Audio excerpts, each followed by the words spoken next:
Mobile update করলে অনেক নতুন ফিচার অ্যাড হয় এবং সেই পুরনো মোবাইলের যখন সফটওয়্যার আপডেট আসে তো সেই মোবাইলের অনেক সমস্যা অটোমেটিকই ঠিক হয়ে যায়। কিন্তু মোবাইল আপডেট করার সময় কিছু শর্তাবলীর নিয়ম আপনাকে মেনে মোবাইল আপডেট করতে হবে। মোবাইল আপডেট করার সময় আপনি আপনার মোবাইলের চার্জটি আগে চেক করবেন। 50%-এর উপরে চার্জ রেখে আপনি মোবাইলটি আপডেট করবেন। এবার আপনার মোবাইলের যে ব্যাকগ্রাউন্ডে অ্যাপগুলো রয়েছে এই অ্যাপগুলোকে আপনি ক্লিয়ার করবেন। এবার দেখুন নোটিফিকেশনের মধ্যে যে নোটিফিকেশনগুলো এসছে সেই নোটিফিকেশনগুলোকেও আপনি ক্লিয়ার করবেন। ক্লিয়ার করার পর আপনি আপনার এরিয়ার মধ্যে যে জায়গায় ওয়াইফাই অ্যাভেলেবেল সেই ওয়াইফাই থাকলে ভালো হয়, নচেত আপনি চেক করে দেখে নেবেন যে আপনার সফটওয়্যার আপডেটটি যে ভার্সনটি কত এমবির এসছে।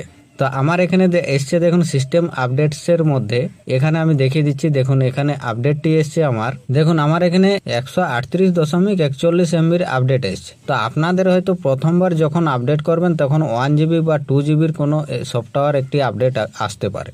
তো সেই অবস্থায় আপনারা কি করবেন, যদি আপনাদের কাছে 1.5 GBর কোনো ইন্টারনেট প্যাক থাকে তাহলে কিন্তু আপনাদের ওই আপডেটটি হবে না। আপনারা কি করবেন, যদি ওয়াইফাই না থাকে তাহলে আপনারা প্রথমত আপনাদের 2 GBর কোনো একটি প্যাক আপনারাকে মারতে হবে। 2 GBর প্যাক নেওয়ার পর তো মোবাইল আপডেট করার জন্য আপনি প্রথমত সেটিংটি ওপেন করবেন। সেটিং ওপেন করার পর আপনার মোবাইলে যে সফটওয়্যার আপডেট এসছে কিনা সেটি আপনি খুঁজে পাবেন কিভাবে। তো যদি আপনাদের কাছে রিয়েলমির কোনো ডিভাইস থাকে তাহলে আপনি প্রথমে পেয়ে যাবেন সফটওয়্যার আপডেট। এই সফটওয়্যার আপডেটের মধ্যে ক্লিক করলে আপনারা এখানে দেখতে পাবেন যে আপডেটটি এসছে কিনা। তো দেখুন আমার ফোনের মধ্যে আপডেটটি এসছে, এখানে দেখুন ডাউনলোড অ্যান্ড ইনস্টল লেখা রয়েছে, তার মানে আমার মোবাইলের মধ্যে আপডেট এসছে।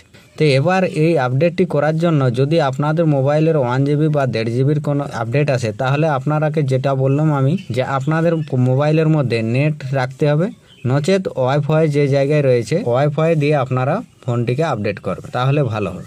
এবার আপডেট করার সময় আপনাদের ফোনের মধ্যে যদি চার্জ কম থাকে আপনারা কোনো মতেই চার্জে দেবেন না, নাহলে কিন্তু আপডেট করার সময় ফোনটি গরম হবে এবং যখন চার্জ করবেন সেই চার্জ হওয়ার ফলে ফোনটি অনেক বেশি গরম হবে, যার ফলে আপনাদের ব্যাটারির উপর অনেকটাই ইফেক্ট পড়বে, ব্যাটারিটি নষ্ট হবে এবং ব্যাটারি হেলথ খারাপ হবে, ব্যাটারি ব্যাকআপ কমে যাবে। আপনারা ভুলেও এই কাজটি করবেন না। যখন আপডেট করবেন আপনারা আপডেট করবেন সম্পূর্ণ ফাঁকা জায়গায়, যেখানে ইন্টারনেট ভালো বা ওয়াইফাই যে জায়গায় রয়েছে সেই জায়গায় গিয়ে আপনার মোবাইলটিকে আপডেট করবে। তো আপডেট করার জন্য সিস্টেম অ্যান্ড আপডেট লেখা রয়েছে, বা আপনাদের ফোনের মধ্যে এখানে থাকবে প্রথমে সফটওয়্যার আপডেট, বা আপনাদের ফোনের মধ্যে থাকবে হয়তো অ্যাবাউট ফোনের মধ্যে থাকবে, সেখানে অ্যাবাউট ফোনের মধ্যে গেলে আপনারা পেয়ে যাবেন সফটওয়্যার আপডেট। তো যেরকম কোম্পানির ফোন রয়েছে আপনারা খুঁজে দেখে নেবেন সিস্টেম সেটিং বা এই অ্যাবাউট ডিভাইস, এই সেটিংগুলোর মধ্যে আপনাদের থাকবে। তো আপডেট করার জন্য সফটওয়্যার ভার্সনের মধ্যে ক্লিক করবেন। ক্লিক করার পর আপনাদের যে আপডেটটি এসছে এই আপডেটটির মধ্যে আপনারা দেখে নেবেন যে কি কি আপডেট এসছে। এখানে আপনারা স্ক্রল করলে দেখতে পাবেন, এখানে দেখুন সিকিউরিটি আপডেট, সিস্টেম আপডেট, এরকম ভাবে আপনাদের যে ভার্সনগুলো এসছে সেই ভার্সনগুলোর আপডেটগুলো এখানে আপনারা দেখতে পাবেন। তো নিচে দেখতে পাচ্ছেন ডাউনলোড অ্যান্ড ইনস্টল, এর মধ্যে ক্লিক করবেন। ক্লিক করার পরে যে কন্টিনিউ টু ডাউনলোড এর মধ্যে ক্লিক করলে আপনাদের এই ভার্সনটি আপডেট হতে থাকবে। তো আপডেট হওয়ার পর কি করবেন সেটি আমি দেখিয়ে দিচ্ছি। তো চলুন এটি আপডেট হওয়া পর্যন্ত অপেক্ষা করা যাক।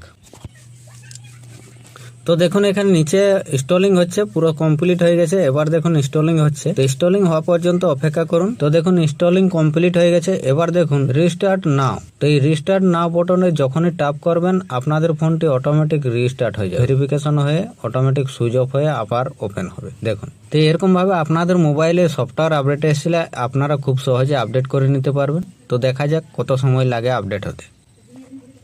তো এই রিস্টার্ট বটনের মধ্যে যখনই আপনারা ট্যাপ করবেন আপনাদের মোবাইলটি অটোমেটিক সুইচ অফ হয়ে আবার অন হয়ে যাবে, আর তাহলে বুঝবেন যে আপনাদের ফোনের মধ্যে সফটওয়্যার আপডেট হয়ে গেছে। এবার আপনাদের ফোনটি আনলক করে আপনারা আপনাদের ফোনের মধ্যে সেটিংয়ে আরেকবার আসবেন। সেটিংয়ে আসার পর দেখে নেবেন যে এখানে সফটওয়্যার আপডেটটি সম্পূর্ণ হয়েছে কিনা। সেটিংয়ে আসার পর আপনারা এখানে আপনাদের যে সিস্টেম সেটিং রয়েছে বা অ্যাবাউট ফোন রয়েছে সেই সিস্টেম সেটিং বা অ্যাবাউট ফোনের মধ্যে আপনারা এখানে ক্লিক করবেন। যখনই ক্লিক করবেন আপনাদের ফোনের মধ্যে এখানে সফটওয়্যার আপডেট এর মধ্যে ক্লিক করবেন। ক্লিক করার পর এখানে আপনারা চেক করে দেখে নেবেন যে আপনাদের ফোনটি আপডেট হয়েছে কিনা। তো এখানে কিছু সময় অপেক্ষা করার পর আপনাদের এরকম ইন্টারফেস চলে আসবে, এখানে সম্পূর্ণ আপনাদের আপডেটটি হয়ে গেছে।